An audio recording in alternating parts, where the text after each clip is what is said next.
Getting into LSE is hard, but finding a decent flat nearby without getting ripped off is nearly impossible, especially when the good listings are vanishing within hours. I scanned over 100 listings this week to find the only 8 that are actually worth your money. We're looking at everything from studios to 2 beds, and I'm also going to expose the landlord specials you should avoid at all costs. So let's see what your money actually gets you near LSE. We are kicking this off with the closest listing of this selection. This place is literally an 8-minute walk from LSE, so if location is a priority for you, you want to stick around. It's listed at £1,998 a month, and it's actually a 1-bedroom flat, not a studio. Here is what the living room looks like. It is pretty standard. The furnishing and overall style are nothing exciting, but it is practical and the room is a good size. There are these 2 bookshelves with cupboards at the bottom, a sofa and coffee table, as well as a dining table which you can use as a desk to study. Having a separate room to study rather than breaking your back on your bed is a game changer in my opinion, so this is another highlight here. And there is also a fireplace which adds some character to the room. Then this is the bedroom. Again, it's standard but big enough with a proper double bed and a bedside table. The bathroom is fine and has a window which is a huge bonus. And finally, this is the kitchen. It looks like the equipment is a bit old and cheap, so that's something to check during the viewing. On the plus side, there is a washing machine and a window. So this flat is a good standard of what you can get with a £2,000 a month budget within a 10-minute walk from LSE. And it earns the title of the closest apartment of today's selection. Because ultimately, there is always one specific feature that will define your experience living there. That's why I'm giving every listing today its own official award that actually describes what you're getting. Which brings us to our next contender. I'm calling this one the most tragic. This flat is advertised at £1,900 a month, and it is 2 streets down from the one we just looked at. But this is what it looks like. If you're wondering why the image quality suddenly went down, it's because those photos were probably taken with a burner phone or something. And the rooms themselves look absolutely horrible. In the kitchen, someone stole all the cupboard's door and left their collection of reusable co-op bags instead. The other rooms are very hard to picture because the photos are taken very randomly. What I did notice is that there is a weird purple glow everywhere, and this picture just gives me the chills. So obviously, I don't recommend this place at all. But I wanted to include it to show you that not all listings are equal, even though they are in the same price range. Dodgy landlords often get away with this because people, especially students, usually don't know what to look out for. If you want to make sure you don't get trapped in a grim flat like this one, I break down my entire search system in this video here. I'll link it below if you want to watch it next. Now, let's move on to a much more exciting place. This large studio is advertised at £1,950 a month. It's a 13-minute walk from LSE, and the walk itself takes you through Covent Garden and around, which is amazing. If you want the full central London experience, this is it. This studio is around 30 square meters or 320 square feet, and it's almost a 1-bedroom flat. There is no proper wall between the sleeping and reception areas, but the bedroom is a decent size and it has its own window. So you can actually close this space to have 2 distinct areas. The kitchen is amazing. There is a large countertop, plenty of storage, a proper stove oven, and a washing machine. This room is also big enough to have a dining table and create a little living room. Although I don't think the furnishing on this picture is making the most of the space. This studio is rented and furnished, so you could actually create something cool here. I recreated this space in a way that makes more sense, so you have an idea of what it could look like. Let's start by removing the current furniture. Then I added a little sofa against the wall at the back to open up the space. Next, we need a coffee table. I also added a dining table, which could be a proper desk as well, and it would work well on this side, I think. Now, I wanted to make it a bit more cozy so we feel at home. And I added a couple of shelves as well, so we have an extra storage opportunity. Finally, lighting is everything. And just by changing the light bulb, we could create a much more intimate atmosphere. This is only my suggestion, of course, but as I said, this studio comes unfurnished, so you basically have a blank canvas to make it your own. One trip to IKEA or Facebook Marketplace will cost you less than 1 month of the rent difference between this and a furnished place of equal size. And finally, this is what the bathroom looks like, and it's another highlight of this place. It is clean, modern, and very spacious. This is the best option currently available in my opinion for a £2,000 a month budget, and it's the biggest of today's selection. But if this budget is a bit of a stretch, I wanted to show you another good option at a slightly lower price point. This studio is listed at £1,750 a month, and we are on the other side of LSE this time. We are between Farringdon and St. Paul, which will be a 20-minute walk from LSE. I actually know this area very well because I used to live here. And I made a video about the flat that I was renting. I'll add the link below if you want to see what it looked like. What I like about this neighborhood is that it is very quiet while still being very central.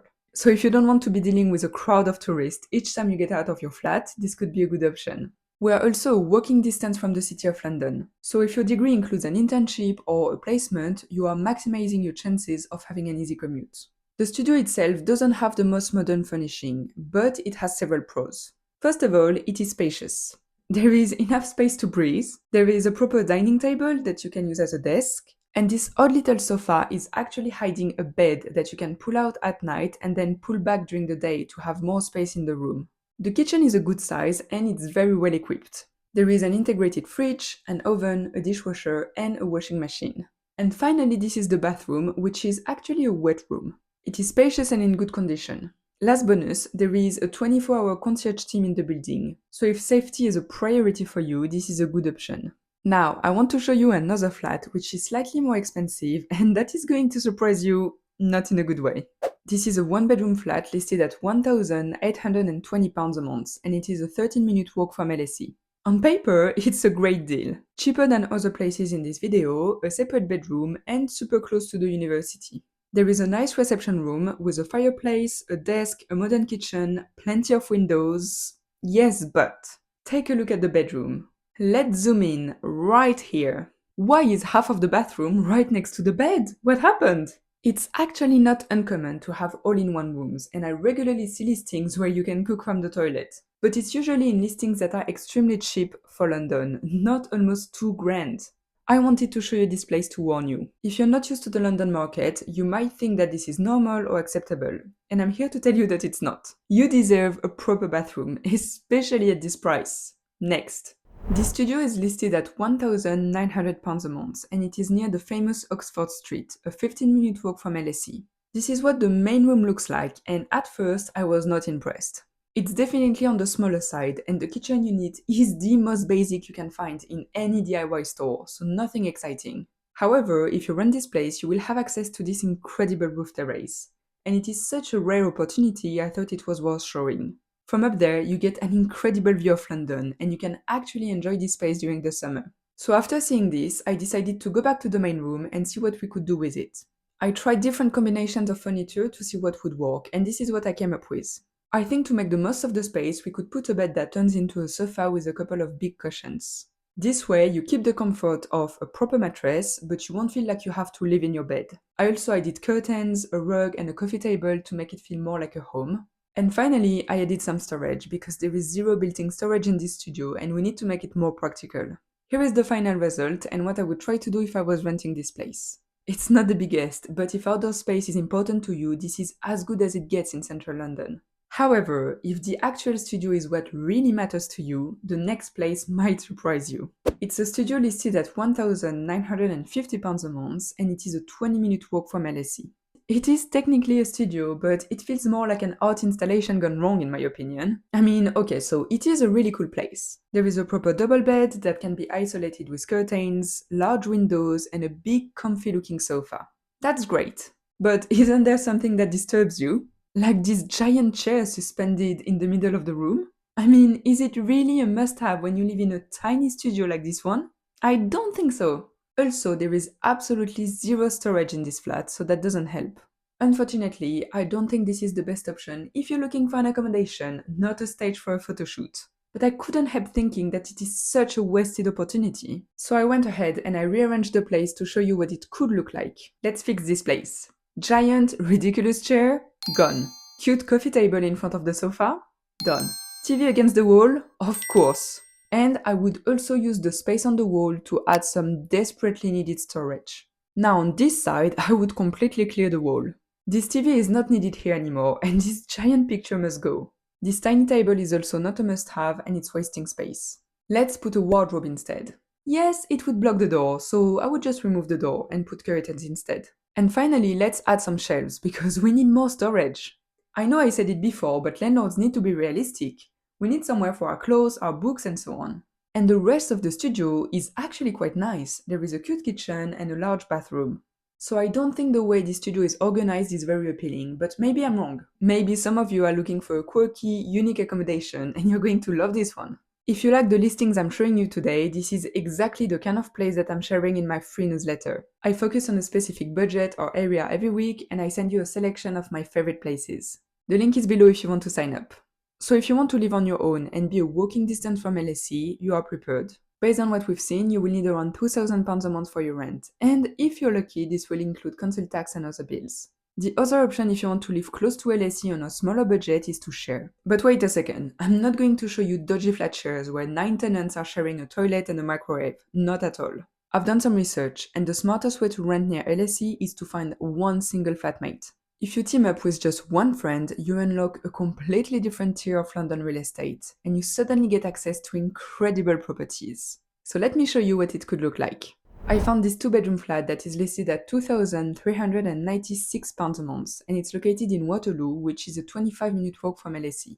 This would bring your individual rent to just under £1,200 a month. If you took the exact same budget and tried to rent a studio alone, the reality is very different. I actually tested what that money gets you across London in this video here. I'll put the link below if you're interested. Anyway, this flat is the cheapest option of today's video, and it is incredibly rare in this area of London.